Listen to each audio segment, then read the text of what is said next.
श्रीमन नारायण नारायण नारायण। या तो गालन दिया करो बीच में, पूरा अध्याय हो जाए। टका चला गया और कितना जाएगा। राजा था सत्यवक्ता जितेंद्र था, प्रत्येक देव स्थानों पर जाता और निर्धन ब्राह्मणों को धन देकर उनके कष्ट दूर करता था। उसकी पत्नी कमल के समान मुख वाली तथा सती साध्वी भद्रशिला नदी के तट पर उसने दोनों सत्यनारायण भगवान का व्रत किया। उसी समय साधु नामक एक वैश्य आया, उसने पास व्यापार के लिए बहुत सा धन था। राजा को व्रत करते देखकर विनय के साथ पूछने लगा, हे राजन, भक्ति भाव से पूर्ण होकर यह आप क्या कर रहे हैं?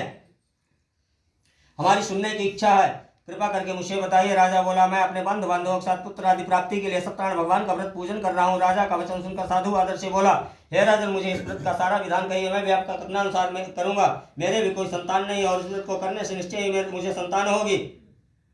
राजा से व्रत का सारा विधान सुनकर व्यापार से निवृत्त अपने घर पहुंचाया। अपने पत्नी को संतान देने वाले इस व्रत का वर्णन सुनाया और कहा कि जब मेरी संतान होगी तब मैं इस व्रत को करूंगा। साधु ने इस तरह वचन अपनी पत्नी लीलावती से कहे। लीलावती ने पति से साथ आनंदित हो सांसारिक धर्म से प्रवृत्त होकर सत्यनारायण भगवान की कृपा से गर्भवती हो गई। 10वें महीने उसने गर्भ से सुंदर कन्या को जन्म दिया। माता पिता ने अपनी कन्या का नाम कलावती रखा। एक दिन कलावती ने मां लीलावती अपने पति को याद दिलाया कि आपने सत्यनारायण भगवान का व्रत करने के लिए संकल्प किया था, उसे करने का समय आ गया है, आप इस व्रत को करिए। साधु बोला, हे प्रिय, इस व्रत को मैं उसके विवाह पे करूंगा। इस प्रकार अपनी पत्नी को शासन देकर वह नगर को चला गया। साधु ने एक बार नगर में अपनी कन्या को सखियों के दिन साधु की बात को ध्यान में रखते हुए नगर में पहुंचा और वहां देखभाल कर लड़की के सुयोग्य वाणिक पुत्र को ले आया।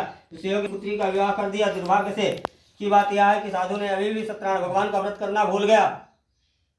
श्री सत्यनारायण भगवान क्रोधित हो गए और श्राप दिया कि अपने कार्य में कुशल साधु बनिया जमाई को लेकर समुद्र के समाप स्थित रत्नपुर नगर में गया। वहां जाकर दामाद ससुर दोनों मिलकर चंद्रकेतु राजा के नगर में व्यापार करने लगे। एक दिन भगवान सत्यनारायण की माया से चोर राजा का धन चुराकर भागा जा रहा था। उसने राजा के सिपाहियों को अपने पीछे आते देखकर चुराया हुआ धन वहां रख दिया। साधु ने जमाई के साथ ठहरा हुआ राजा के सिपाहियों ने वैश्य के पास राजा का धन पड़ा देखा तो वह ससुर जमाई को दोनों को बांध कर ले गए और राजा के पास ले जाकर कहा कि दो चोर पकड़ कर लाए हैं, देखकर आज्ञा दे। राजा की आज्ञा से उन दोनों को कठिन कारावास में डाल दिया गया। उनका सारा धन छीन लिया गया और सत्यनारायण भगवान के श्राप द्वारा साधु की पत्नी भी बहुत दुखी हुई। जो धन घर में रखा था सब चोर चुरा ले गए। शारीरिक तथा मानसिक पीड़ा, भूख से, प्यास से अति दुखित होने की चिंता में कलावती ब्राह्मण के घर गई। वहां उसने सत्यनारायण भगवान के व्रत को देखकर फिर कथा की सुनी, प्रसाद ग्रहण किया। रात को घर आई। माता बोली, कलावती से पूछा, हे पुत्री, अब तक तू कहाँ थी? तेरे मन में क्या है? कलावती ने माता से कहा, हे माता, मैंने एक ब्राह्मण के घर सत्यनारायण भगवान का व्रत देखा है। कन्या के वचन सुनकर लीलावती भगवान के पूजन की तैयारी करने लगी। लीलावती ने परिवार बंधुओं से सत्यनारायण भगवान का पूजन किया और वर मांगा कि मेरे पति और दामाद शीघ्र घर आ जाए। साथ ही प्रार्थना की, हम सबका अपराध क्षमा करो। सत्यनारायण भगवान इस व्रत से संतुष्ट हो गए। राजा चंद्रकेतु को सपने में दर्शन देकर के कहा, हे राजन, तुम दोनों वैश्यों को छोड़ दो।